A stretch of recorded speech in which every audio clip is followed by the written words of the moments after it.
പരിശുദ്ധ പരമദിവ്യകാരുണ്യത്തിന് ആരാധനയും സ്തുതിയും പുകഴ്ചയും ഉണ്ടായിരിക്കട്ടെ. പ്രിയപ്പെട്ടവരെ, അതുകൊണ്ട് തന്നെയാണ് ഈ ദൈവത്തിൻ്റെ കരുണ അഥവാ മനുഷ്യരാശിയോട് ദൈവം കാണിക്കുന്ന കരുണ അതാത് കാലങ്ങളിൽ കമ്മ്യൂണിക്കേറ്റ് ചെയ്യപ്പെടണം. അതാത് കാലങ്ങളിൽ ദൈവത്തിന് നമ്മളോട് അനന്തമായ കരുണയുണ്ട്.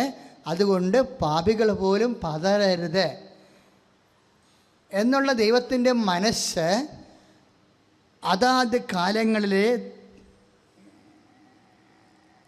തിരുവെഴുത്തുകളായിട്ട് അടയാളങ്ങളായിട്ട് പ്രത്യക്ഷപ്പെടണം. ഇപ്പം നമ്മൾ 12:56 നമ്മൾ കഴിഞ്ഞ ആഴ്ച ധ്യാനിച്ചതാണ്. 12:56 വിശുദ്ധ ലൂക്കാൻ്റെ സുവിശേഷം. ഈ 12:56 ശരിക്കും കാലത്തിൻ്റെ അടയാളങ്ങളെ വിവേചിക്കാനാണ്. നമ്മൾ ശരിക്കും പഠിച്ചു കഴിഞ്ഞാൽ മനസ്സിലാകണം എന്താ വെച്ചാൽ ഈ കാലത്തിൻ്റെ അടയാളങ്ങൾ പലപ്പോഴും കരുണയുടെ അടയാളങ്ങളാണ്. Praise the Lord, hallelujah. കാലത്തിൻ്റെ അടയാളങ്ങളെന്ന് പറയുന്നത് പലപ്പോഴും നമ്മൾ അതിൻ്റെ വാട്ടർമാർക്ക് പരിശോധിച്ചാൽ അത് ദൈവത്തിൻ്റെ കരുണയുടെ അടയാളങ്ങളാണ്. ദൈവത്തിൻ്റെ കരുണയുടെ അടയാളങ്ങൾ ദൈവത്തിൻ്റെ എബ്രാഹത്തിൻ്റെ കാലം മുതൽ നമ്മൾ കാണുന്നതാണ്. എബ്രാഹത്തിൻ്റെ കാലം മുതൽ ഫ്രാൻസിസ് പാപ്പയുടെ കാലം വരെ ദൈവത്തിൻ്റെ കരുണയുടെ അടയാളങ്ങൾ കാലത്തിൻ്റെ ചുവടെഴുത്തുകളായിട്ട് നമുക്ക് ലഭ്യമാണ്. ശ്രുതികട്ടെ ശ്രുതികട്ടെ, ഹല്ലേലൂയ. യേശുവേ ആരാധന ആരാധന. Hallelujah hallelujah hallelujah hallelujah. ഓ ദിവ്യകാരുണ്യ സ്നേഹമേ, അങ്ങേയ്ക്കൊരായിരം സ്തോത്രമേകാം. ഓ ദിവ്യകാരുണ്യ സ്നേഹമേ, അങ്ങേയ്ക്കൊരായിരം സ്തോത്രമേകാം. ഫ്രാൻസിസ് പാപ്പ വന്നതിന് ശേഷം ഏറ്റവും കൂടുതൽ ചർച്ച ചെയ്യപ്പെടുന്ന ഒരു ദൈവിക പരിപാലന പദ്ധതിയാണ് കരുണ. കാര്യം ഈ കാലഘട്ടത്തിൽ ഏറ്റവും കൂടുതൽ കരുണ കാണിക്കേണ്ട ഒരു കാലമാണ്. ഇപ്പം കരുണയുടെ വർഷം പോലും പരിശുദ്ധ പിതാവ് പരിശുദ്ധാത്മാവ് നിറവോടുകൂടി കരുണയുടെ ഒരു വർഷം പോലും പ്രഖ്യാപിച്ചു. അപ്പോൾ പാപ്പ ലെസ്ബിയനിസ്റ്റ്, ഗേ സെക്സ് അങ്ങനെയുള്ളവരോടൊക്കെ കരുണ, അങ്ങനെയോടുള്ളവരോട് പോലും സഭ, പിന്നെ അതുപോലെ തന്നെ കൗദാശിക ജീവിതത്തിൽ തിരിഞ്ഞു നിന്ന് അവരവരുടെ ഇഷ്ടമനുസരിച്ചുകൊണ്ട് പ്രത്യേക അവസ്ഥയിൽ ജീവിച്ചു പോകുന്ന എല്ലാവരോടും പ്രത്യേക കരുണ കാണിക്കണമെന്ന് പാപ്പ നിർദ്ദേശിച്ചിരുന്നു. സഭയുടെ വാതിൽ അവർക്ക് അനുകൂലമായി തുറന്നിടണമെന്ന് പറഞ്ഞിരുന്നു. അപ്പം അത് അതിൻ്റെ വൈറ്റ് ആൻഡ് ബ്ലാക്ക് ആയിട്ട് ഡിസ്കഷന് വന്നിട്ടുള്ളൊരു വിഷയമാണ്. പക്ഷെ പാപ്പായെ ചിലർ ആ വിഷയത്തിൽ തെറ്റിദ്ധരിക്കുകയും ചെയ്തു. പക്ഷേ സഭയുടെ നിലപാടെന്ന് വെച്ചാൽ അങ്ങനെയുള്ളതിനെല്ലാം ലൈസൻസ്, വ്യഭിചാരത്തിനും അതുപോലെ തന്നെ ഈ മൃഗീയമായ ലൈംഗിക ആഘോഷങ്ങൾക്ക് എല്ലാം ഗ്രീൻ കാർഡ് കൊടുക്കണ ഒരു പരിപാടിയല്ല സഭയുടെ ഈ കാലഘട്ടത്തിലുള്ള നിലനിൽപ്പിൻ്റെ ഒരാവശ്യം. പക്ഷേ പാപ്പ ഉദ്ദേശിച്ചത് ഇതാണ്. ആദിമസഭയിൽ ഇങ്ങനെയുള്ള ഒരു വിഷയങ്ങളുണ്ടായിരുന്നു, പുതിയ വിഷയമല്ല ഇത്. ഇപ്പം പാപത്തിൻ്റെ ഏത് സാഹചര്യമായാലും അവരെ അണ്ടർസ്റ്റാൻഡ് ചെയ്യാനുള്ള, അവരെ ഇങ്ങനെ നമ്മൾ ബ്രാൻഡ് ചെയ്ത് സമൂഹത്തിൻ്റെ പിന്നാമ്പുറങ്ങളിലോ അല്ലെങ്കിൽ പാർശ്വ മേഖലകളിലേക്ക് ചവിട്ടി തള്ളാത്ത രീതിയിൽ അനുഭാവപൂർവ്വം അങ്ങനെയുള്ളവരെ വീക്ഷിക്കണം. അതുകൊണ്ട് കർത്താവിൻ്റെ വചനം, യൂദാസിൻ്റെ ലേഖനം, ആ വിഷയം ആദിമസഭ തന്നെ കൈകാര്യം ചെയ്ത വിഷയമാണത്. യൂദാസിൻ്റെ ലേഖനത്തിൽ 1-ാം അധ്യായം 23-ാമത്തെ വാക്യം, വിശുദ്ധ യൂദാസിൻ്റെ ലേഖനം 1-ാം അധ്യായം 23-ാമത്തെ വാക്യം കേട്ടോ. എന്നാ പറയണത്? അഗ്നിയിൽ അകപ്പെട്ടവരെ, അങ്ങനെയാ വിളിക്കണത് ആദിമസഭ. അഗ്നിയിൽ അകപ്പെട്ടവരെ പിടിച്ചു കയറ്റുവിൻ. അതിന് കരുണ വേണം. പിന്നെന്താണ്? മാംസദാഹത്താൽ കളങ്കിതരായവരുടെ വസ്ത്രത്തെ പോലും വെറുത്തുകൊണ്ട്. See things are like that. ശ്രദ്ധിക്കണം. അല്ലാതെ പാപ അവസ്ഥയ്ക്കും വ്യവസ്ഥിതിക്കും ഒന്നും ഗ്രീൻ കാർഡ് അല്ലത്. അതായത് മാംസദാഹത്താൽ കളങ്കിതരായവരുടെ വസ്ത്രത്തെ പോലും വെറുത്തുകൊണ്ട് ഭയത്തോടെ അവരോട് കരുണ കാണിക്കുവിൻ. അതാണ് കരുണ. അപ്പോൾ കരുണയുടെ സ്പിരിറ്റ് മനസ്സിലായില്ലേ? അപ്പം ആരും തെറ്റിദ്ധരിക്കേണ്ട കാര്യമില്ല. എല്ലാത്തിനും ഏത് പാപ സാഹചര്യത്തിനും ഇവിടെ ഉദാരവൽക്കരണം, ആധ്യാത്മിക ഉദാരവൽക്കരണം രേഖപ്പെടുത്തിയെന്ന് ആരും ധരിച്ച് വശാകം വേണ്ട. This is the approach of the gospel. ഗോസ്പലിൻ്റെ സ്പിരിറ്റിന് അനുപേക്ഷണീയമായിട്ട് മാത്രമേ പ്രബോധനങ്ങൾ വരത്തുള്ളൂ. സ്തുതിക്കട്ടെ, സ്തുതിക്കട്ടെ. ഹല്ലേലൂയ. യേശുവേ സ്തോത്രം. യേശുവേ നന്ദി. Hallelujah, hallelujah, hallelujah, hallelujah, hallelujah. യേശുവേ സ്തുതി, സ്തുതി. Hallelujah, hallelujah, hallelujah. ഓ ദിവ്യകാരുണ്യ സ്നേഹമേ, അങ്ങേയ്ക്കായിരം സ്തോത്രമേകാം. ഓ ദിവ്യകാരുണ്യ സ്നേഹമേ, അങ്ങേയ്ക്കായിരം സ്തോത്രമേകാം. പരിശുദ്ധ പരമദിവ്യകാരുണ്യത്തിന് നേരവും ആരാധനയും സ്തുതിയും പുകഴ്ചയും ഉണ്ടായിരിക്കട്ടെ. പ്രിയമുള്ളവരെ, അപ്പോഴേ കരുണ തന്നെയാണ് ഏത് കാലഘട്ടത്തിലേക്കും നമുക്ക് ദൈവത്തിനും മനുഷ്യനും ഇടയിൽ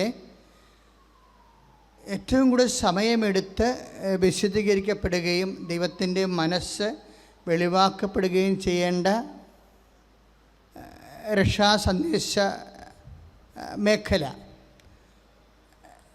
അതായത് ആവശ്യമില്ലാത്ത ഒരു അയോഗ്യതാവാദം, അത് ദൈവത്തിലുള്ള പ്രത്യാശയ്ക്ക് എതിരായി വരും. അതാണ് മാർപ്പാപ്പ ലുത്തിനിയായിൽ 2 സംഭവങ്ങൾ വെച്ചിരിക്കുന്നത്. എന്താണ്? ഒന്ന് കരുണയുടെ മാതാവേ, സെക്കൻഡ് പ്രത്യാശയുടെ മാതാവേ. ഇത് 2 ഒരുമിച്ച് പോണതാണ്. വളരെ നമ്മൾ പ്രാർത്ഥനയോടെ പരിശോധിച്ചാൽ 2 പ്രാർത്ഥന സുഹൃത മണികളും ശരിക്കും നമ്മൾക്ക് വലിയ ഒരു ആവേശം നമുക്ക് തരുന്നുണ്ട്. അതായത് നമ്മളുടെ ദൈവതിരുസന്നിധിയിലുള്ള നിലനിൽപ്പ് ദൈവത്തിൻ്റെ കരുണയിലുള്ള പ്രത്യാശയിലാണ്. അതാണ് 2 ഒരുമിച്ച് വരണത്. നമ്മളുടെ ദൈവതിരുസന്നിധിയിലുള്ള നിലനിൽപ്പ് ദൈവത്തിൻ്റെ കരുണയിലുള്ള, ഒന്നേറ്റ് പറഞ്ഞ്, നമ്മുടെ ദൈവതിരുസന്നിധിയിലുള്ള നിലനിൽപ്പ് ദൈവത്തിൻ്റെ കരുണയിലുള്ള പ്രത്യാശയിലാണ്. ശ്രുതികടെ ശ്രുതികടെ. Hallelujah, hallelujah, hallelujah, hallelujah. യേശുവേ നന്ദി. Hallelujah, hallelujah, hallelujah, hallelujah, hallelujah, hallelujah, hallelujah. കരുണയുള്ള ദൈവമേ, കനിവ് തോന്നണമേ, പാപിയാണെങ്കിലും അലിവ് തോന്നണമേ. കരുണയുള്ള ദൈവമേ, കനിവ് തോന്നണമേ, പാപിയാണെങ്കിലും അലിവ് തോന്നണമേ. ശേഖ സ്തുതിയായിരിക്കട്ടെ. എൻ്റെ പേര് ജീൻ. ഇതെൻ്റെ പപ്പായും അമ്മയാണ്. ഞാൻ ആലപ്പുഴ പുന്നപ്പുറ എന്ന് പറയുന്ന സ്ഥലത്തു നിന്നാണ് വരുന്നത്. ഗ്രിഗോറിയോസ് ഇടവകയിൽ നിന്നാണ് ഞങ്ങൾ വരുന്നത്. ആദ്യമായി തന്നെ അമ്മ മാതാവ് ജീവനോട് പ്രത്യക്ഷപ്പെട്ട ഈ പരിശുദ്ധമായ സ്ഥലത്തിന് ഞങ്ങളെ കൊണ്ടുവന്ന് എത്തിച്ചതിന്, എന്നെ എൻ്റെ കുടുംബത്തെ എത്തിച്ചതിന് ആദ്യമായി ഞാൻ 1000 നന്ദി പറയുകയാണ്. ഞങ്ങളുടെ കുടുംബത്തിനും അതുപോലെ എനിക്കും വ്യക്തിപരമായിട്ട് കിട്ടിയ അനുഗ്രഹങ്ങൾ നിരവധിയാണ്. അത് ആദ്യമായി ഞാൻ തുടങ്ങുന്നത് തന്നെ എൻ്റെ ഉടമ്പടി ജീവിതത്തിന് മുമ്പുള്ളതാണ്. ഞാൻ ഉടമ്പടിയിലേക്ക് വരാൻ കാരണം എൻ്റെ മാതാപിതാക്കളാണ് ആദ്യം വീട്ടിൽ ഉടമ്പടി എടുക്കുന്നത്. അങ്ങനെയാണ് ഞാൻ കൃപാസന മാതാവിനെക്കുറിച്ച് അറിയുന്നതും പ്രാർത്ഥനയിലേക്കും ഉടമ്പടി ജീവിതത്തിലേക്ക് ഞാൻ വരുന്നത്. അങ്ങനെയാണ് എനിക്ക് 2022 കോവിഡിൻ്റെ ടൈമിൽ ജോലി നഷ്ടമായി. അപ്പോൾ ഞാൻ US ടാക്സ് കൺസൾട്ടൻ്റായിട്ട് വർക്ക് ചെയ്തുകൊണ്ടിരുന്നത്. അപ്പോൾ എൻ്റെ ജോലി തന്നെ അതിൻ്റെതായ കുറേ സ്ട്രെസ്സും കാര്യങ്ങളൊക്കെ ഉണ്ടായിരുന്നു. അങ്ങനെ ജോലി നഷ്ടമായി. പിന്നീട് അത് വീട്ടിൽ ഫാമിലി മൊത്തം ഒരു വിഷമമാകുകയും എനിക്കും എൻ്റെ പാരൻസിനും പൂർണ്ണമായിട്ട് അത് വലിയൊരു വിഷമമായിട്ട് മാറുകയും പിന്നെ പലതവണ ട്രൈ ചെയ്തിട്ടും കിട്ടുന്നില്ലെന്നും അങ്ങനെ ഞാൻ ഇൻ്റർവ്യൂവിന് അറ്റൻഡ് ചെയ്യുകയും എനിക്കത് അറ്റൻഡ് ചെയ്യുമ്പോൾ പോലും എനിക്ക് ഭയം ഉണ്ടായിരുന്നു. ആദ്യത്തെ 2 തവണയൊക്കെ. പിന്നീടുള്ള ഇൻ്റർവ്യൂവിനൊക്കെ ഞാൻ മാതാവിൻ്റെ കാശുരൂപം വെച്ച് വിശ്വാസ പ്രമാണം ചൊല്ലി പ്രാർത്ഥിച്ചതിൻ്റെ ഫലമായി എനിക്ക് പല റിസൾട്ട് വന്നപ്പോൾ അറ്റൻഡ് ചെയ്ത എല്ലാ ഫേമിൻ്റെ ഇൻ്റർവ്യൂ ഞാൻ ക്ലിയർ ചെയ്യുകയും അത് പാസ്സാകാനും സാധിച്ചു. പിന്നീട് ഞാൻ നമ്മുടെ പാക്കേജ് നോക്കി പോകാതെ നമ്മുടെ മിഡ് ലെവലുള്ള പേയ്മെൻറ്റ് തന്നെ ഞാൻ തന്നെ ഒപ്റ്റ് ചെയ്യുമായിരുന്നു. സെലക്ഷൻ കിട്ടിയതിൽ നിന്നും എനിക്ക് സ്ട്രെസ് എൻവയോൺമെൻറ്റ് കുറച്ച് കുറവുള്ള ഞാൻ ഫേം നോക്കിയായിരുന്നു പിന്നീട് ഞാൻ സെലക്ട് ചെയ്ത് ജോലി കണ്ടിന്യൂ ചെയ്ത് പോയത്. അതാണ് എൻ്റെ ആദ്യത്തെ എനിക്ക് കിട്ടിയ അനുഗ്രഹം ഉടമ്പടി കാശുരൂപം വഴി. പിന്നീട് പ്രൊമോഷൻ കരിയർ ഗ്രോത്തിന് വേണ്ടിയിട്ട് ഞാനൊരു എക്സാമിന് വേണ്ടി അപ്പിയർ ചെയ്തു. എൻറോൾഡ് ഏജൻറ്റ് എന്ന് പറയുന്നൊരു എക്സാം വഴിയാണ് ഞാൻ അപ്പിയർ ചെയ്തത്. അതെനിക്ക് ആദ്യത്തെ 2 പേപ്പറും എൻ്റെ എക്സ്പീരിയൻസ് വെച്ച് ഇതുപോലെ തന്നെ ക്ലിയർ ചെയ്യാൻ സാധിച്ചു. അതെനിക്ക് ഒത്തിരി ഓവർ കോൺഫിഡൻസ് ആവുകയും സാധാ രീതിയിൽ തന്നെ മുന്നോട്ട് പോയത്. ആദ്യം കിട്ടിയ അനുഗ്രഹം മറന്ന് ഞാൻ മുന്നോട്ട് പോയി. പക്ഷേ 3 പേപ്പർ മൊത്തമുള്ള അതിൽ 3ാമത്തെ പേപ്പർ ഞാൻ ഫെയിൽഡായി. അത് ഒന്നിൽ കൂടുതലാണ് ഫെയിൽഡായപ്പം വീണ്ടും എനിക്ക് കോൺഫിഡൻസ് പോയി. ആകെ ഞാൻ ഡെസ്പായി. പിന്നെ ഞാൻ വീണ്ടും അമ്മ മാതാവിനോട് ഞാൻ വിശ്വാസ പ്രമാണം ചൊല്ലി പ്രാർത്ഥിച്ച് കാശുരൂപമായി കൊണ്ട് അറ്റൻഡ് ചെയ്തു. അങ്ങനെ എനിക്ക് 2 മണിക്കൂർ എടുക്കേണ്ട സ്ഥാനത്ത് 1 മണിക്കൂറും തികച്ചെടുക്കാതെ തന്നെ എനിക്കത് പാസ്സാകാൻ സാധിച്ചു. അപ്പം തന്നെ റിസൾട്ട് അറിഞ്ഞ് ഞാൻ പാസ്സായി പുറത്ത് വരുമായിരുന്നു. അങ്ങനെ അതാണ് എനിക്ക് ആദ്യത്തെ 2 അനുഗ്രഹങ്ങൾ കിട്ടിയത്. 2024 ഓഗസ്റ്റ് 25-ാം തീയതി പിന്നീട് വന്ന് ഞാൻ ഉടമ്പടിയിലെടുത്തു. പിന്നീട് എനിക്ക് കിട്ടിയ അതായത് not by merit but by ഗ്രേസിലൂടെ എനിക്ക് കിട്ടിയ ഏറ്റവും വലിയ ഒരു അനുഗ്രഹം എന്ന് പറയുന്നത് UK ബാലറ്റ് സിസ്റ്റം വഴി ഇന്ത്യയിലേക്ക് തന്നെ 3000 പേരിൽ ഒരാളായിട്ട് എനിക്ക് തിരഞ്ഞെടുക്കപ്പെടുവാൻ ഇടയാക്കി തന്നു.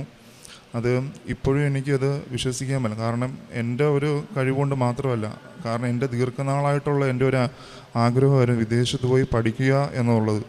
പക്ഷേ എനിക്കത് സാധിച്ചില്ല. ഞാൻ പിന്നീട് PG കഴിഞ്ഞതിന് ശേഷം നാട്ടിൽ PG പഠിച്ചതിന് ശേഷം IELTS മറ്റുള്ള പല ഓപ്ഷൻസും ഞാൻ ഓപ്പർച്യൂണിറ്റി നോക്കിയെങ്കിലും എനിക്കത് പോകാൻ സാധിച്ചില്ല. അതിനുശേഷം ഞാൻ ഇവിടെ വന്ന് ഉടമ്പടിയിലെടുത്തു. ഞാൻ വിദേശത്ത് പോകണം എന്നുള്ളത് മാത്രമേ ഞാൻ ആദ്യത്തെ ഉടമ്പടിയിൽ വെച്ചുള്ളൂ. പിന്നീട് ഞാൻ ആദ്യത്തെ ഉടമ്പടിയിൽ ഞാൻ ഉഴപ്പിയത് 2ാമത്തെ ഉടമ്പടിയിലാണ് കാര്യമായിട്ട് പ്രാർത്ഥനയിലേക്ക് വന്നത്. അതിൻ്റെ ഫലമായിട്ട് എനിക്ക് 1 വർഷമായി. ഈ കഴിഞ്ഞ മാസമാണ് എനിക്ക് വിസ വന്നത്.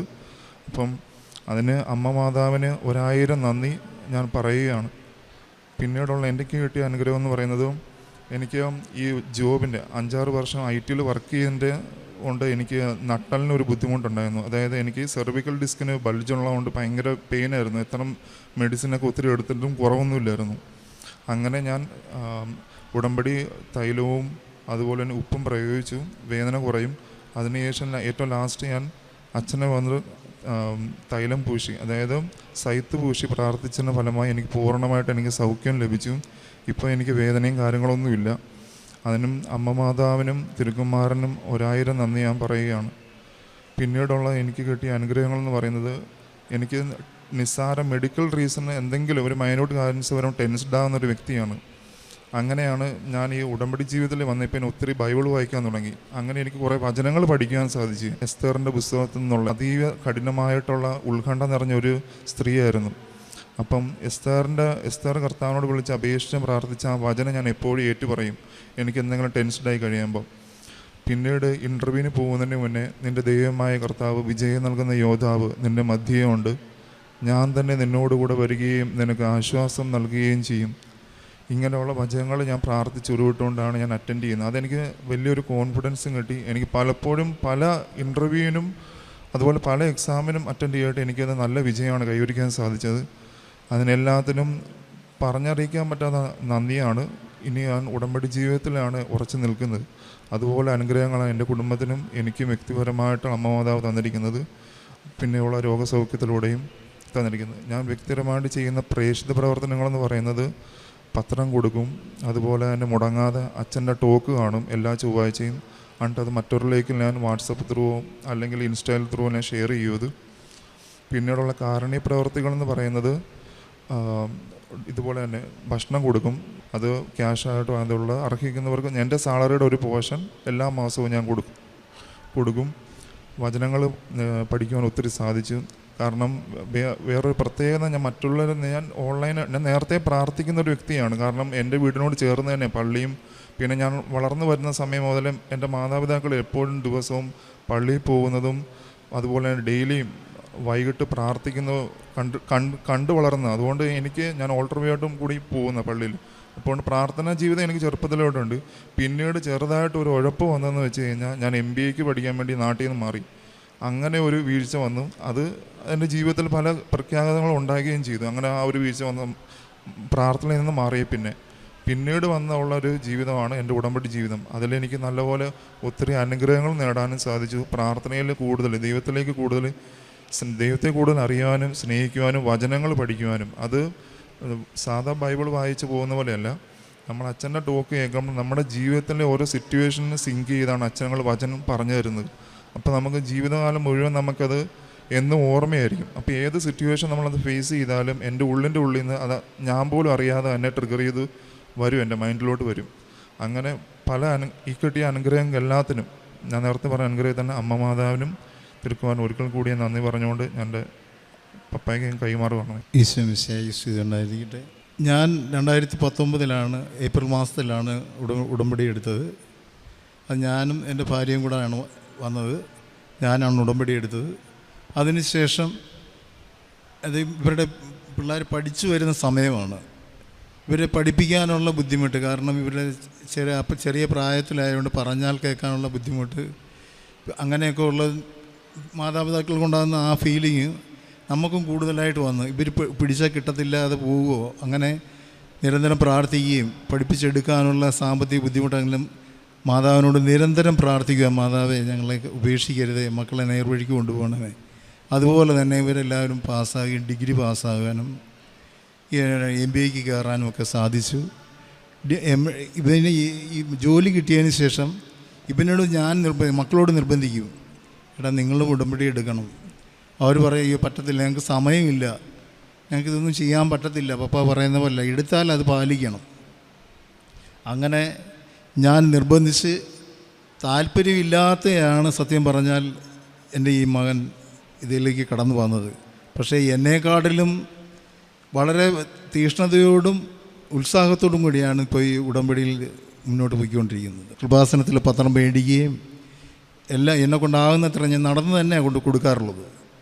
അതുപോലെ ആഹാരം കൊടുക്കുക, പിന്നെ സാമ്പത്തികമായിട്ട് മറ്റേ ആവശ്യക്കാരായിട്ട് വരും, ഓരോരുത്തരും രോഗികളായിട്ട് വരികയും അവർക്ക് ഞാൻ എന്നാൽ കഴിയും വിധം സഹായിക്കാറുണ്ടായിരുന്നു. ഇങ്ങനെയൊക്കെ ചെയ്ത് ഇപ്പോഴേ ഈ രീതിയിൽ രണ്ടാമത്തെ മകൻ UK-ലാണ്, അവൻ പഠനത്തിന് പോയതാണ്. ഇപ്പോൾ അവിടെ പ്രശ്നങ്ങളൊക്കെ ഉണ്ട്. അവൻ പറയുകയാണ് മാതാവിനോട് പ്രാർത്ഥിക്കണം, വരുമ്പോൾ ഉടമ്പടി എടുത്തോളാം എന്നാണ് പറഞ്ഞിരിക്കുന്നത്. അങ്ങനെ ആ രീതിയിലാണ് ഇപ്പോൾ കുടുംബം പോയിക്കൊണ്ടിരിക്കുന്നത്. ഇത്രയും കാര്യങ്ങൾ ചെയ്തു തന്ന എൻ്റെ അമ്മയ്ക്കും ഈശോയ്ക്കും പരിശുദ്ധാത്മാവിനും 1000 നന്ദി, ജീവിതകാലം മുഴുവൻ നന്ദി രേഖപ്പെടുത്തിക്കൊള്ളുന്നു. എൻ്റെ പേര് മിനി. ഞാൻ ആയിത്തുപടി ഇടവകയിൽ നിന്ന് വരുന്നു. ഞാൻ 2022 ജൂൺ 30 ഇവിടെ വന്ന് ആദ്യമായിട്ട് ഉടമ്പടി എടുക്കുന്നത്. ഉടമ്പടി എടുക്കാനുണ്ടായ കാരണം, ഞാൻ നേഴ്സാണ്, സൗദി അറേബ്യയിൽ വർക്ക് ചെയ്തുകൊണ്ടിരിക്കുകയായിരുന്നു. അവിടെ നിന്ന് റിസൈൻ ചെയ്ത് പോന്നപ്പോൾ എനിക്ക് കുറച്ച് PF കിട്ടാനുണ്ടായിരുന്നു. അപ്പോൾ സാധാരണ നമ്മളവിടെ നിന്ന് റിസൈൻ ചെയ്ത് പോരുമ്പോൾ തന്നെ അത് കിട്ടും, അതല്ലെങ്കിൽ തന്നെ ഒരു 3 മാസത്തിനുള്ളിലെങ്കിലും അത് കിട്ടണം. അങ്ങനെയാണ് അവിടുത്തെ നിയമങ്ങളായിരുന്നത്. പക്ഷേ എന്തോ എനിക്കും എൻ്റെ കുറച്ച് ഫ്രണ്ട്സിനും ഒരു 3 വർഷം കഴിഞ്ഞിട്ടും അത് കിട്ടാതെ വന്നു. അപ്പം ഞാൻ കുറേ അവിടെയുള്ള ആൾക്കാരൊക്കെ ആയിട്ട് കോണ്ടാക്ട് ചെയ്തു, അന്വേഷിച്ചു. പക്ഷെ അവർ പറഞ്ഞു അത് അങ്ങനെ തരാൻ പറ്റത്തില്ല. അപ്പം എനിക്കിപ്പോൾ ഭയങ്കര സങ്കടമായി. കാരണം കുറേ നാൾ വർക്ക് ചെയ്ത പൈസയാണല്ലോ. ഇവിടെ വന്ന് ഉടമ്പടി എടുത്തതിന് ശേഷം പിന്നെ അതിൻ്റെ പേപ്പർ വർക്കുകളൊക്കെ സബ്മിറ്റ് ചെയ്തു. അപ്പം ഞാൻ അറിഞ്ഞു എൻ്റെ ഫ്രണ്ട്സിന് കുറച്ച് പേർക്ക് ആ പേപ്പർ മൂവ് ചെയ്യാൻ തുടങ്ങിയിട്ടുണ്ട്, കിട്ടുമെന്നൊരു പ്രതീക്ഷയായി. അങ്ങനെ അവർക്ക് പിന്നെ 1-2 മാസത്തിനുള്ളിൽ അവരുടെ പൈസയെല്ലാം കിട്ടി. അതിന് ശേഷം എനിക്കും 1 വർഷത്തിനുള്ളിൽ ആ ഗ്രാറ്റുവിറ്റി എനിക്ക് ഫുള്ളായിട്ട് കിട്ടി. അത് എൻ്റെ ഒന്നാമത്തെ സാക്ഷ്യം. അത് ഇവിടെ വന്ന് ഉടമ്പടി എടുത്തതിൻ്റെ ഒറ്റതിലാണെന്ന് ഞാൻ ഉറച്ച് വിശ്വസിക്കുകയാണ്. കാരണം 5 വർഷത്തോളമായി അത് കിട്ടി. ഇപ്പോഴും വേറെ പിള്ളേർക്ക് കിട്ടാതെ കിടക്കുന്നുണ്ട്. പക്ഷേ ദൈവം അനുഗ്രഹിച്ച് എനിക്കത് കിട്ടി. ദൈവത്തിനും അമ്മ മാതാവിനും 1000 നന്ദി പറയുന്നു. കൂടാതെ രണ്ടാമത്തെ സാക്ഷി എന്ന് പറഞ്ഞാൽ, ഞാൻ നേഴ്സാണെന്ന് പറഞ്ഞല്ലോ. അപ്പോൾ ചെറുപ്പം മുതൽ എനിക്കൊരു ആഗ്രഹമായിരുന്നു ജർമ്മനിയിൽ സ്വിറ്റ്സർലൻഡിലൊക്കെ വർക്ക് ചെയ്യണമെന്ന്. പക്ഷേ എൻ്റെ ആ സാഹചര്യത്തിൽ ജർമ്മനി ഓപ്പൺ അല്ലായിരുന്നു ഞാൻ പഠിച്ചിറങ്ങിയ വർഷങ്ങളിലൊന്നും. എൻ്റെ ഫ്രണ്ട്സ് എല്ലാം യു കെ ഓസ്ട്രേലിയ അയർലൻഡ് എല്ലാ സ്ഥലങ്ങളിലുണ്ട്. പക്ഷേ എനിക്കെന്തോ അങ്ങോട്ടൊന്നും പോകാൻ താല്പര്യമില്ലായിരുന്നു. ഞാൻ അതൊന്നും നോക്കിയുമില്ല. പിന്നെ ചുമ്മാ ഇപ്പം സൗദിയിൽ നിന്ന് വന്ന് വീട്ടിലൊരു 5 വർഷത്തോളം ജോലിയൊന്നും ഇല്ലാതിരുന്നപ്പോൾ ചുമ്മാ ഒരു വീഡിയോ കണ്ടു, ജർമ്മനിക്ക് നേഴ്സുമാരെടുക്കുന്നുണ്ടെന്ന് കണ്ടിട്ട് ഞാൻ ചുമ്മാ ഒന്ന് അപ്ലൈ ചെയ്തു. നമുക്ക് ഏജൻസിനെ അറിയത്തില്ല, അങ്ങനെ ഒന്നും തന്നെ അറിയില്ല, ലാംഗ്വേജ് അറിയത്തില്ല. അങ്ങോട്ട് പോകണമെങ്കിൽ നമുക്ക് ജർമ്മൻ ലാംഗ്വേജ് വളരെ ഇമ്പോർട്ടൻ്റ് ആണ്. B2 ഇല്ലാതെ അവർ അങ്ങോട്ട് എടുക്കത്തില്ല. അങ്ങനെ ഇരിക്കുന്ന സാഹചര്യത്തിൽ ഞാൻ ചുമ്മാ ഒന്ന് അപ്ലൈ ചെയ്തിട്ട് നോക്കി വെറുതെ. പക്ഷേ എന്നോട് എല്ലാവരും പറഞ്ഞു, നിൻ്റെ ഈ ഏജിൽ നിനക്ക് പഠിച്ചെടുക്കാൻ പറ്റത്തില്ല, B2 ഭയങ്കര ടഫാണ്, +2 കഴിഞ്ഞ പിള്ളേരും ഒക്കെ ഭയങ്കര ബുദ്ധിമുട്ടാണ് എന്ന് പറഞ്ഞു. അപ്പം ഞാൻ വിചാരിച്ചു ചുമ്മാ ഒന്ന് നോക്കാം. അപ്പം എൻ്റെ മോൻ എന്നോട് പറയും, അമ്മ OET പഠിക്ക്, എന്തിനും ജർമ്മൻ പഠിക്കാൻ പോകുന്നു. പക്ഷേ ഞാൻ പറയും ചുമ്മാ നോക്കട്ടെ, ഈശോയ്ക്ക് ചിലപ്പോൾ ഒരു തോന്നാണ് ഭാഷയില്ലാതെ എന്നെ അങ്ങോട്ട് കൊണ്ടുപോകണമെന്ന് തോന്നിയാലോ. അങ്ങനെ പറഞ്ഞ് ഞാൻ ചുമ്മാ ഓൺലൈൻ ക്ലാസ്സൊക്കെ അറ്റൻഡ് ചെയ്യാൻ തുടങ്ങി. അങ്ങനെ ആ സമയം ഞാൻ ഇപ്പോൾ 2 വർഷമായി ജർമ്മനിയിലാണ്. ഞാൻ പോകുന്നതിൻ്റെ ഒരു ചെറിയൊരു കാലയളവ്, ഒരു 3 മന്ത്സിന് സമയത്ത് അവരുടെ ഒരു ഇത് വന്നു, ജർമ്മൻ B2 എക്സാം പാസ്സാവാതെ തന്നെ അങ്ങോട്ട് കൊണ്ടുപോകുമെന്ന്. അപ്പോൾ എൻ്റെ ആഗ്രഹപ്രകാരം തന്നെ എനിക്ക് ജർമ്മനിക്ക് പോകാൻ പറ്റി, B2 ഇല്ലാതെ. അത് കഴിഞ്ഞ് അപ്പോൾ ഇവിടെ വന്ന് ഞാൻ ഉടമ്പടി പുതുക്കുന്നുണ്ടായിരുന്നു. ഈ ഒരു കാര്യം ഞാൻ വെക്കുന്നുണ്ടായിരുന്നു ഉടമ്പടിയിൽ എനിക്ക് ജർമ്മനിക്ക് പോകണം എന്നുള്ളൊരു അതിയായ ആഗ്രഹം കൊണ്ട്. എന്താണെന്ന് എനിക്കറിയില്ല, ചെറുപ്പം തുടങ്ങിയ ഒരു വലിയ ആഗ്രഹമായിരുന്നു. അതിന് ശേഷം അവിടെ ചെന്ന് കഴിയുമ്പോൾ അറിയണം, അവിടുത്തെ രജിസ്റ്റേർഡ് നേഴ്സിൻ്റെ വലിയൊരു എക്സാമുണ്ട്. ജർമ്മനി വർക്ക് ചെയ്യുന്നവർക്കോ അല്ലെങ്കിൽ പഠിക്കുന്ന പിള്ളേർക്കൊക്കെ അറിയാം, കെൻഡിനിസെ പ്രൂഫിംഗ് എന്ന് പറഞ്ഞാൽ ഭയങ്കര ടഫ് എക്സാമാണ്. അപ്പോൾ അത് 2 അറ്റംപ്റ്റ് നമുക്കുള്ളൂ. അപ്പോൾ ഞാൻ വിചാരിച്ചു ഇവിടെ വരെ എത്തി തിരിച്ച് പോവേണ്ടി വരും. പക്ഷേ തമ്പുരാൻ ആ ഫസ്റ്റ് അറ്റംപ്റ്റിൽ തന്നെ എനിക്കത് പാസ്സാവാൻ സാധിച്ചു. അത് ഒരു വലിയ ദൈവാനുഗ്രഹമായിട്ട് ഞാൻ കാണുന്നു. പിന്നെ അതിന് ശേഷം ഞാൻ അവിടെ വെച്ച് B2 എഴുതാൻ പല പ്രാവശ്യം ട്രൈ ചെയ്തു. 4 മോഡ്യൂൾ നമുക്ക് പാസ്സാവണം, IELTS ഒക്കെ പോലെ. പക്ഷേ 3 മോഡ്യൂൾ 3 ഞാൻ പാസ്സായി. 4ാമത് റൈറ്റിംഗ് എന്ന് പറയുന്നത് ഞാൻ പാസ്സാവില്ല. എന്തെഴുതാലും 1 മാർക്ക് 2 മാർക്കിൽ എനിക്ക് ഞാൻ തോൽക്കും, എപ്പോഴും തോൽക്കും. കുറേ വട്ടം എക്സാം എഴുതി. അപ്പോൾ എനിക്ക് ഭയങ്കര സങ്കടമായി. ഈ കെൻഡിനിസെ പ്രൂഫ് എല്ലാവരും പറയും, ചേച്ചി കെൻഡിനിസെ പ്രൂഫും പാസ്സായല്ലോ, എന്തുകൊണ്ട് B2 പാസ്സാവണില്ലെന്ന്. ഞാൻ പറയും എനിക്കറിയില്ല, തമ്പുരാൻ എന്തോ നല്ല പ്ലാനുണ്ട്. അപ്പോൾ ജോസഫ് അച്ഛൻ്റെ ഈ ഉടമ്പടി ധ്യാനത്തിൽ കേൾക്കാറുണ്ട്, നമ്മൾ ചില കാര്യങ്ങൾ പ്രാർത്ഥിച്ചിട്ട് കിട്ടിയില്ലെങ്കിൽ നമ്മൾ വിഷമിക്കേണ്ട, അതിന് തമ്പുരാൻ ഒരു നിയോഗം കാണുമെന്ന്. അപ്പം ഞാനത് ഉറച്ച് വിശ്വസിച്ച് ഇങ്ങനെ നിന്നു, നോക്കാം എവിടെ വരെ പോവും നോക്കാം. അങ്ങനെ ഞാൻ ഇപ്പോൾ 2 വർഷത്തിനിടയ്ക്ക് 2-3 പ്രാവശ്യം വെക്കേഷൻ വരികയും ചെയ്തു. ഇവിടെ എക്സാം എഴുതാൻ നോക്കുന്നുണ്ട്, പക്ഷേ കിട്ടുന്നില്ല. അതിന് ഡേറ്റ് കിട്ടാൻ ഭയങ്കര ബുദ്ധിമുട്ട്. അങ്ങനെയൊക്കെ ആയിരുന്നു. എന്തായാലും ഈ പ്രാവശ്യം എനിക്ക് ലീവ് നവംബറിലായിരുന്നു. പക്ഷേ അവിടെ ഞാൻ തീരുമാനിച്ചു അഖണ്ഡ ജപമാല റാലിക്ക് ഒന്ന് പോകണം. ഞാൻ ഇവിടെ ഉള്ളപ്പോൾ പോകുമായിരുന്നു, കഴിഞ്ഞ വർഷം മാത്രം എനിക്ക് വരാൻ പറ്റിയില്ല. അപ്പോൾ ഈ പ്രാവശ്യം ഞാൻ ഓർത്തു എന്താണെങ്കിലും അഖണ്ഡ ജപമാല റാലിക്ക് ഒന്ന് പോവാം, അപ്പം മാതാവ് എന്നെ ഈ B2 പാസ്സാക്കി തരും. എനിക്ക് ഭയങ്കര ഒരു അവിടെ വെച്ച് അപ്പം ഞാൻ ലീവ് 2 ആഴ്ച അഡ്ജസ്റ്റ് ചെയ്ത് മുന്നോട്ട് കയറ്റിയെടുത്ത് ഈ അഖണ്ഡ ജപമാല റാലിയിൽ പങ്കെടുക്കാൻ സാധിച്ചു. എൻ്റെ ഹസ്ബൻഡ് ഞാനും ഫാമിലി വേറെ ഫ്രണ്ട്സൊക്കെ കൂടെ അങ്ങനെ വന്ന് പെട്ടെന്ന് തലേദിവസം വന്നു, അഖണ്ഡ ജപമാല റാലിക്ക് പോയി. 2ാം ദിവസം എനിക്കൊരു എക്സാം അറ്റൻഡ് ചെയ്യാൻ പറ്റി ഇവിടെ കൊച്ചി വെച്ച്. ആ എക്സാമിൻ്റെ റിസൾട്ട് സാധാരണ 4 ആഴ്ച അല്ലെങ്കിൽ 6 ആഴ്ച കഴിഞ്ഞിട്ട് നമുക്ക് റിസൾട്ട് കിട്ടത്തുള്ളൂ. പക്ഷേ മിഞ്ഞാന്ന് റിസൾട്ട് വന്നു, 17 ദിവസമായപ്പോഴത്തേനും ഞാൻ പാസ്സായി. അപ്പോൾ എനിക്ക് ഭയങ്കര സന്തോഷമായി. ഒപ്പം തന്നെ അഖണ്ഡ ജപമാല റാലിയിൽ പങ്കെടുത്തുകൊണ്ടാണെന്ന് ഞാൻ ഉറച്ചു വിശ്വസിക്കുന്നു. ഇത്ര വലിയ അനുഗ്രഹം തന്ന ദൈവത്തിന് അമ്മ മാതാവിന് 1000 നന്ദി. പ്രവർത്തനം പത്രങ്ങൾ കൊടുക്കുമായിരുന്നു. ഇപ്പോൾ അവിടെ ഇപ്പം ജർമ്മൻ ഇറ്റാലിയൻ ലാംഗ്വേജിലെ പത്രം ഞാൻ വന്ന് പോകുമ്പോൾ വാങ്ങിക്കൊണ്ട് പോയി അവിടെ എനിക്കറിയാവുന്നവർക്കൊക്കെ കൊടുക്കും. അങ്ങനെ പിന്നെ കാരുണ്യ പ്രവർത്തികൾ എന്ന് പറഞ്ഞാൽ ഇവിടെ ആയിരിക്കുമ്പം ഫുഡ് ഉണ്ടാക്കി കൊടുക്കും, പാവപ്പെട്ടവരെ സഹായിക്കും, പൈസ ആയിട്ടും അപ്പോൾ അവിടെ ചെന്നതിന് ശേഷമാണെങ്കിലും എൻ്റെ ഫ്രണ്ട്സൊക്കെ ഇങ്ങനെ എക്സാമൊക്കെ എഴുതാൻ കുറേ പിള്ളേരെ എനിക്കറിയാം. അപ്പോൾ അവരൊക്കെ പറയും ചേച്ചി എന്തെങ്കിലും സഹായിക്കുന്നൊക്കെ പറഞ്ഞാൽ എന്നെ പറ്റുന്ന വിധം ഞാൻ അവരെയൊക്കെ സഹായിക്കും. കുമ്പസാരം 2 ആഴ്ച മാക്സിമം പറ്റാവുന്ന വിധത്തിൽ എനിക്ക് അവിടെ ഞങ്ങൾക്കവിടെ സ്വിറ്റ്സർലൻഡിൽ പള്ളിയൊക്കെ ഉണ്ട്. അപ്പോൾ മലയാളി കൂട്ടായ്മയും കാര്യങ്ങളൊക്കെ ഉണ്ട്. അങ്ങനെ ദൈവാനുഗ്രഹിച്ച് എന്നും തന്നെ പള്ളി പോകാനൊക്കെ സാധിക്കും. അങ്ങനെ എൻ്റെ വലിയൊരു ആഗ്രഹം ദൈവം സഹായിച്ചു തന്നു. എനിക്കിപ്പോൾ 48 വയസ്സുണ്ട് ഞാൻ ജർമ്മനിക്ക് പോകുമ്പോൾ. അപ്പം ഞാൻ ഈ ജർമ്മൻ ഭാഷ പഠിക്കാൻ വേണ്ടിയിട്ട് വേറെ ഏജൻസികളൊക്കെ അന്വേഷിച്ചു. അപ്പോൾ എന്നോട് പറഞ്ഞു, ചേച്ചി എന്തിനാണ് ഈ ജർമ്മൻ പഠിക്കാൻ പോകുന്നത്, ചേച്ചി OET നോക്കുക, അതല്ലേ ചേച്ചിക്ക് നല്ലതെന്ന്. അവിടെ ചെന്നതിന് ശേഷം എൻ്റെ കൂടെ ജോലി ചെയ്യുന്നവരെല്ലാം ചെറിയ പിള്ളേരാണ്, +2 കഴിഞ്ഞ് വന്നേക്കണവരും ഒരു 10-20 വയസ്സ് താഴെയുള്ളവർ. അപ്പോൾ എല്ലാവരും എന്നോട് പറയും, ചേച്ചി ഭയങ്കരം, ചേച്ചി എന്താ പ്രൗഡാണല്ലോ അങ്ങനെയൊക്കെ പറഞ്ഞു. ഞാൻ പറയും ഇതൊന്നും എൻ്റെ കഴിവല്ല. അച്ഛൻ എപ്പോഴും പറയുന്ന പോലെ not my merits but by God's grace, അതെനിക്ക് പറയാനുള്ളൂ.